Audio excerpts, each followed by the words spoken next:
24/7 Sports.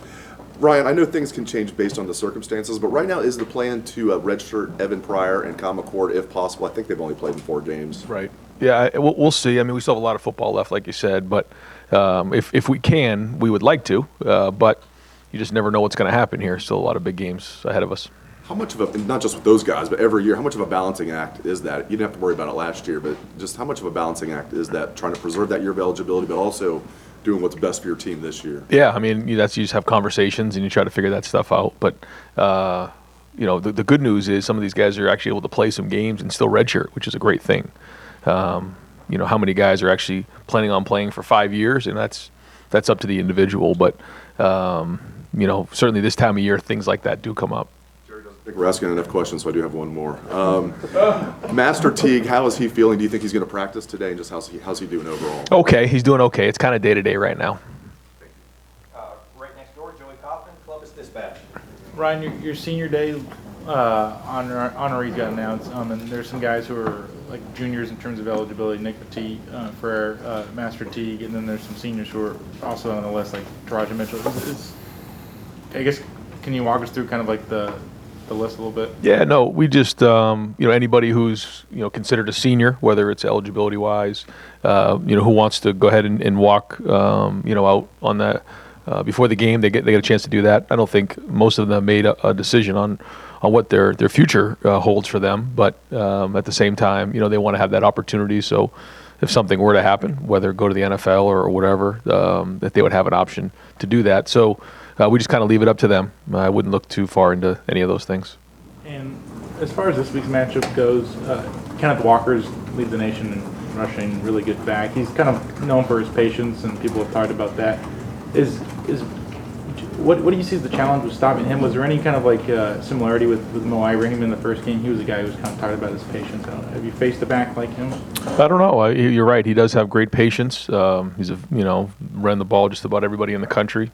Their line does a good job. They have, very good offense, and he's a big part of it. Makes a lot of guys miss in the hole, and so you're going to need to do a great job up front in defeating blocks, and then it's going to take more than one guy to bring them down. But you're right. I think his vision and his patience and his ability to make a guy miss in the hole are probably some of the things he does best. Third row left, Dan Hope, 11 Warriors. Ryan, you guys didn't really get any pressure on the quarterback against Purdue. Obviously, they were getting the ball out quickly, but when you look back at the film, is there anything you look at and see as a concern there?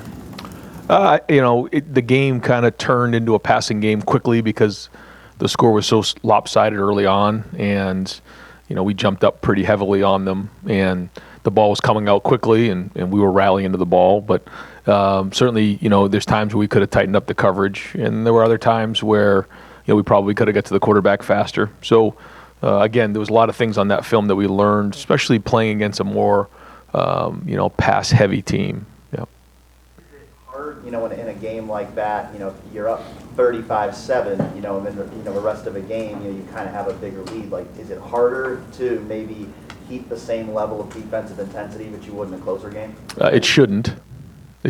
I think maybe human nature kicks in, but it's certainly not what we want. We have a standard every time we get on the field. The score is 0-0. So that shouldn't affect us. Whether it did or not, I don't know. But, we play to our standard here. Right front, Stephen Means, Cleveland.com. I think Travion played maybe the first 3 or 4 series, and then you guys brought mine in. Is that the type of balance you're looking for there? Obviously, Travion being your guy, but working in another guy maybe 3 or 4 series in. Yeah. I mean, that's about right. How with Mayan and Travion specifically, like how do they complement each other as running backs? I think, the skill set, but I think Travion has his skill set. I think Mayan brings in, he's got really good vision. He's strong. He's powerful. I think you saw him finish some runs off where he was turning those runs into more than they were and running on contact. I think he's really good at that. He's built low to the ground, so he's strong when he runs, and I think Travion's probably a little bit more of a home run hitter, but both really good backs, and like you said, they do complement each other. Fourth row middle, Pat Murphy, 24/7 Sports. Ryan, you talked after the game about CJ's preparation, and he talked to us afterwards about watching film, talking to his teammates about the film, and then seeing that in games and thinking that's helped When in the course of his development did you see that start to happen, where he was preparing the way you wanted to and he was helping other guys in that sense? I think it's slowly grown over time, and it's going to continue to grow, and we still have a lot of work to do there. But I think it's just kind of a gradual thing. But I think when he came back after the week off, he kind of came back with a little bit of a different bounce in his step. I think he was healthier, but I think he had a different perspective, and he really kind of started to own and take accountability for the offense. And Lathan took responsibility for the touchdown over the top of them after the game. Bryson, not Lathan. He said that can't happen, and it seemed to get to him. How have you seen him kind of step into that role that Josh had at the beginning of the year, and have you seen the development you like from him? Yeah, he's been very accountable. He's been a good player for us, and I know he wishes he had that play back, and so he'll come back and get that fixed. But he's a guy that has played well. He's had production. He's graded out as champion. He does a good job of getting everybody lined up and communicating back there, which is very important for the free safety in our defense.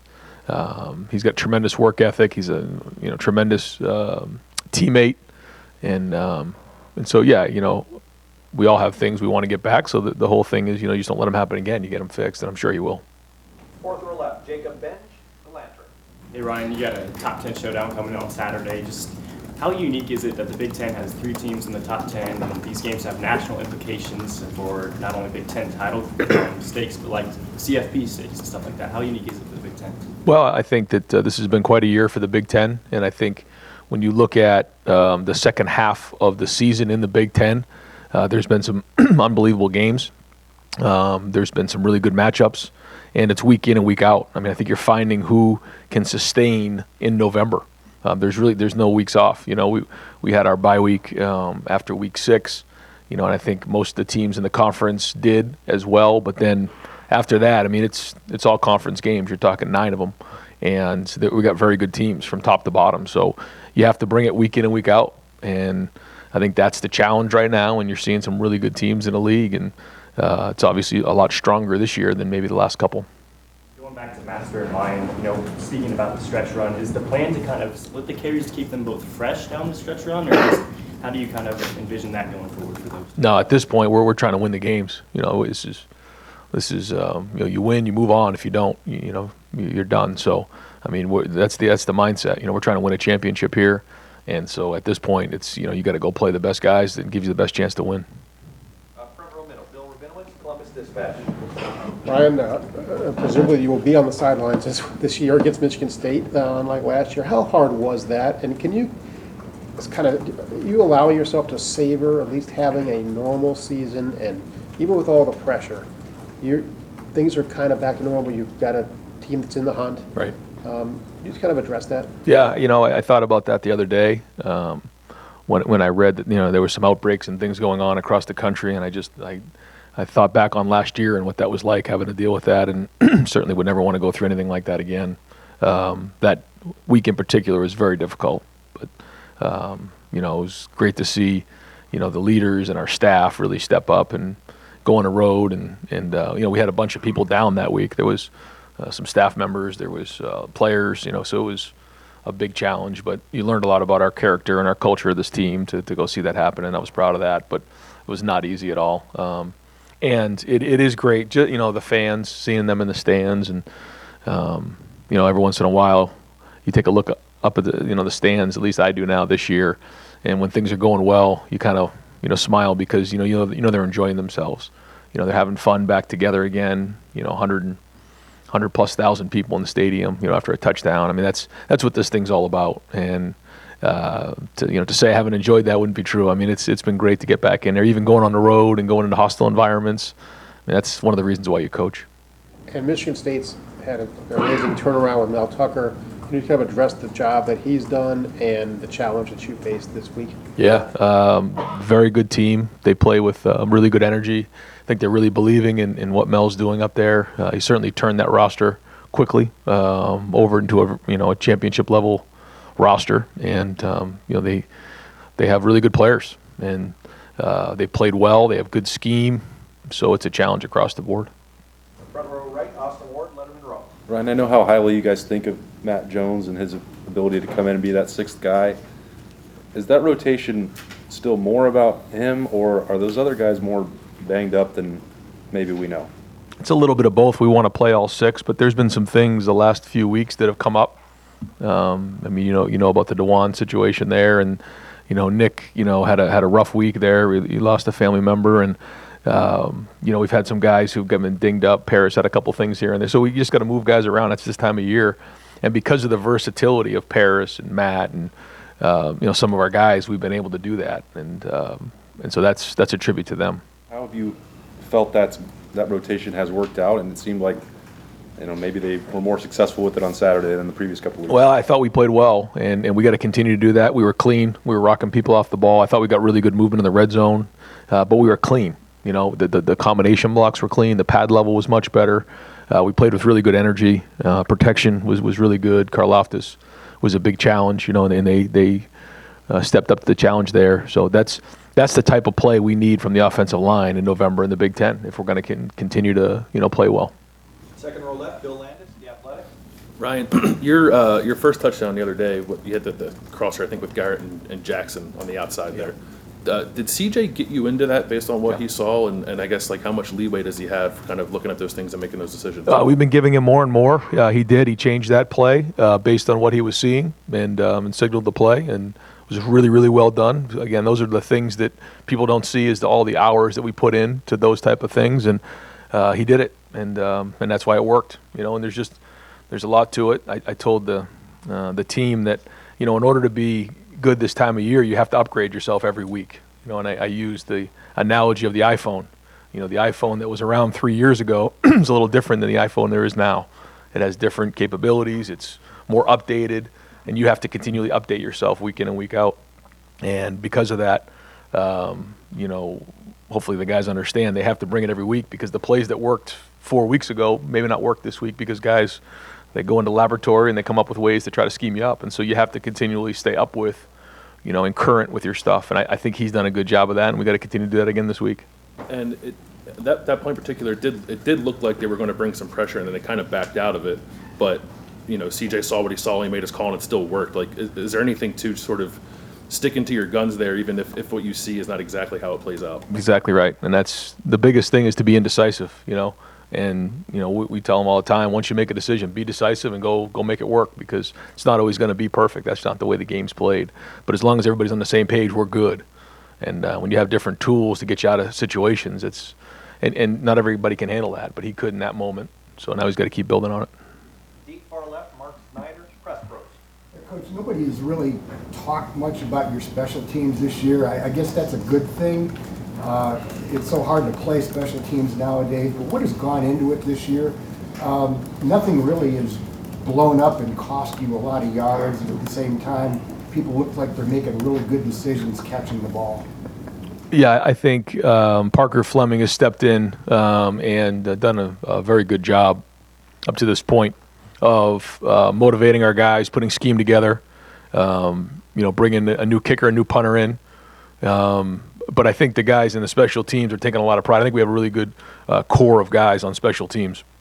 A good mix of some veterans, some young guys, and even some guys who are walk-ons who came into this program who have really built a huge role for themselves in special teams. And they take a lot of pride in it. And I think I mentioned it before. The walkthroughs before a game that we have at the hotel or wherever we're at are as sharp and as real as I've been around. Just an edge to them. They bounce around. It's just really on point. They take their job very, very seriously, and that's winning football. And I think you've seen that on special teams. But again, it's got to continue, because it's week to week. Is this a product of hunger with a lot of the young guys coming off great recruiting years wanting to make their mark? Well, you don't come here to play special teams. And so the challenge is, how do you motivate players to want to play special teams? And there's two things here. First off, we believe our best players play, and we show clips of some of the great players that come into Ohio State who cut their teeth in special teams. The second thing is, when we teach special teams, you're learning football. It's all about ball. So you're learning how to take on a block. You're learning how to use different skills and fundamentals that you're going to use in your position. I think Matt Barnes kind of started it the previous years, but Parker took it over, where they'll show a special teams clip and then they'll show them in their position. So take, for example, our running back who's working a dip and rip. He's got the ball in his hand. He does the same thing on a dip and rip to avoid a tackle. we say it's all ball. You're learning how to become a better football player in special teams. So those are the two things that we talk about to try to help the guys, be motivated to play special teams, and they take a lot of pride in it, and I think you can see that when they're on the field. Deep left, Brendan Gulick, Buckeyes Now, Sports Illustrated. Hey, Coach, I realize you started to address it a little bit when Bill asked about Mel Tucker, but when you've had a chance both last year watching that team and now it's a different team this year, but all the scouting you've kind of done, obviously they've run the football well. Beyond that, when they're playing at their best, what does that look like to you? It's complementary. I think that their defense is very good. They they don't give you a lot of X plays. They're very good on third down, good in the red zone. Try to create turnovers, and then they try to control the game on offense, running the football. So when they're creating turnovers and not giving up a lot of big plays on defense, controlling the game on offense with run game, and then play action pass to try to create some things down the field once you put an extra guy in the box. That's kind of their deal. And then they have a good punter, and they're good on special teams. So if they're playing in I'm sure their plan to win is to play field position football just like ours is, then that's kind of their recipe. The last couple of weeks probably showed why he is so valuable between not being there against Nebraska and what he did last week. What other things can you share with us that you've seen that fans don't get a chance to see when they're watching a game at the stadium or on TV that showcase or highlight why he is so special? I think it's more about what happened in the offseason and his dedication with Coach Mick in the weight room, and his work with Coach Hart in the in the meeting rooms. I think he's just been a pro this year, and has really taken a big step in those areas of being a pro, taking care of his body. He's strong, he's powerful. He's, his football IQ has gone way up in the last year or two. I just think he's really upgraded his game. He's very, very competitive, always has been. He loves to play. But sometimes you can't just go out there and play. You have to play within the offense, and I just think he's taken a lot of strides in that area. Fourth row left, Jack Emerson, The Lantern. Hey Ryan, I want to ask about one of those walk-ons on special team. Chris Booker had a tackle inside the 20 on the opening kickoff, and then he helped force that fumble down by I think it was around the 11. When you have a team full of 4- and 5-star guys, how does it feel to have a guy like Chris, who was a former club team player, come in and make an impact like that? No, it's tremendous. And you look at what he's done. He's Player of the Week. Cade Kaczerski, Xavier Johnson. I mean, there's a whole bunch of them that are doing it, helping, and a big part of our special teams. And to see Chris make some of those plays in a big game like that was tremendous, especially with his background and what he's been through, kind of out of football for a year or so, and then trying to find his way on the club team, and then obviously walked on here. And when he got here, he looked a lot different than he does right now. So really cool to see guys, kind of self-starters, build themselves into a career. And I don't know if you've seen this yet, but they have the club team has qualified for the national championship. Is there kind of a pipeline that you see from the club team? Do you talk to Coach Greg a lot, or how does that kind of thing? I think we're aware of them, but certainly I can't sit here and tell you I'm an expert on what's going on there. Right next door, Colin Gate, Rivals. Hey Ryan, go back to the defense a little bit. You said that you guys kind of use that drop 8 approach a little bit, and I'm curious about what you saw watching film. Did that work? Is that something that you could see, being utilized more in the future, especially with pass heavy offense? I think it gives you a different look. The windows change, but you still have to execute the defense, and I don't think we did that well enough, to be quite honest. So we'll look at it, and against certain teams, if it gives us an advantage, we'll do it. But you have to execute it, and obviously there's give and take with everything, right? When you rush 3, you buy an extra guy in coverage, but you also lose a little bit of the pass rush. So making the decision on what gives us the best chance that week is what we'll do. But no matter what it is, whether you bring 3, 4, 5, or 6, you have to execute the defense. This might be an overly simple question, but what is the rusher's goal in terms of developing just pass coverage? How important is a distinct pass rush to, I guess, the coverage at the back? It's everything. Yeah, I mean, that's, tying up the front with the back end is exactly, how you put a defense together. And, you have the decision week in and week out to rush 3, rush 4, rush 5, or rush 6. If you rush 6, then you're probably playing some sort of zero coverage where there's no safety in the middle of the field. If you rush 5, then you're probably playing with 1 safety in the middle of the field in some sort of man-to-man coverage. If you rush 4, then you're probably playing with 2 safeties, or there's an extra guy down, which we call the hole player. And so those are the kind of the conversations that you try to figure out what gives you the best chance to win. Third row middle, Nathan Barrett, Cleveland.com.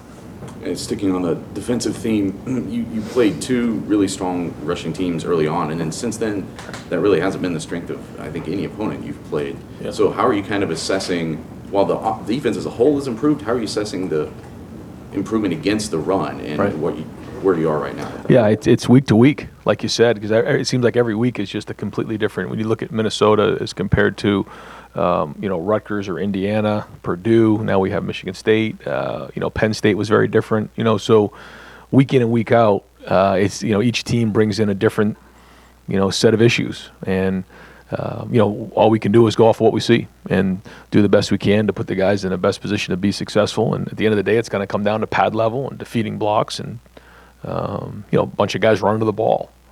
So we'll get, I think at this point of the year, we got a pretty good handle on who we are, and now it's just a matter of executing and playing well. From a tackling standpoint, is that something that was more emphasized after those 2 earlier weeks, and where do you feel like you are right now, just fundamentally? We'll still practice tackling today. It's part of every Tuesday when the pads are on, and it's it was an emphasis in the preseason. We tackled way more than we ever have before because we knew we had a young team, and it's been an emphasis week in and week out since we started because we are still a young team, even though we played a lot more football now. The good news is there's more body of work to go upon, and we have more experience, so we don't need to do it as much. Third row middle, Doug Lamerise, Cleveland.com. Ryan, you've talked through the year of CJ's development and seeing the field and how you like how he sees the field. Now you're talking about some changes he's making at the line and that kind of thing. How do you evaluate that characteristic in a quarterback recruit? Is that more difficult than evaluating, hey, he's got a good arm or whatever? Like what's that process for you and try, because it seems obviously very important to what you want in a guy and to how he's going to succeed. It's very difficult. It's very difficult. And I think every quarterback is different, but you're looking for some sort of extraordinary trait, whatever that might be. And you do the best you can to try to project what that's going to look like in your offense. But it's not always easy. You get to spend some time with them, but you're not actually in the games with them, and you're not with them in meetings every day. And there's just so much that comes with it. And you do the best you can to try to identify who those guys might be, and you go from there. So like the mental acuity, seeing the field, knowing what play to get into, that can be the extraordinary trait for some quarterbacks? Absolutely. Yeah. And it is for, I would argue that the guys who make it, for a long time in the NFL, the majority of them have that because it's a very complicated game at the highest level. Just to say, I'm just going to go out there and throw the ball around, it doesn't work like that. And flipping to the defensive side, ideally with your linebackers, what in the defense that you guys play, how much should your linebackers be identifying something and attacking it? How much is read and react, maybe make sure you're in the right place, but don't be overly aggressive? It just feels like sometimes Steele is getting after it, right? But what's the ideal balance of how you guys want linebackers to play?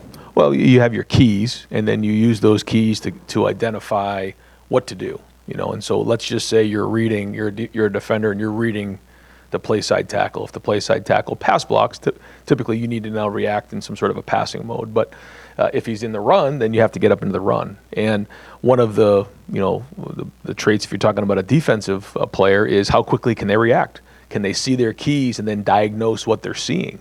And there's a lot to it than just reading the tackle. It might be a screen, it might be a pass play. What is the concepts? What are the splits? What is the depth of the running back? There's all these things that we look at, and the faster you can process information and faster you can diagnose a play, the faster you can react, like you're saying. We go far right, Spencer Holbrook, Letterman Row. Ryan, when you have 3 wide receivers that are doing what your 3 are doing right now, you had Jackson 2 weeks ago, then you had Garrett last week. Are we just supposed to expect that Chris is going to do more of the same this week? No, we're just trying to win the game. I don't know. I mean, good news is, if guys are just where they're supposed to be, and CJ's throwing the ball where the defense tells him to throw it, then the ball's going to get spread around pretty good. If we start to press, if we start to do anything and deviate other than that, then that's when we get ourselves in trouble. You have Chris as the lone Bolitnikoff finalist, but he's the third leading receiver on the roster. When you hear that kind of thing, like, what do you make of that? Because you're the play caller, you're the guy who's getting these guys the ball along with CJ. Like, what do you make of that? Well, I think it just tells you, first off, I think people across the country know what a great receiver Chris is, and there's a lot of teams who just decide that they're going to take Chris away and put a corner and a safety over the top and say he's not going to beat us, because we've seen him do it against a lot of people in the country. And that can be frustrated for Chris, but or play a certain coverage that can take him away, which forces the ball to maybe go somewhere else. And he's a great team player. He's got great leadership. He's got a great attitude, and he's got a bright future in football. I mean, a really bright future. He's a first rounder.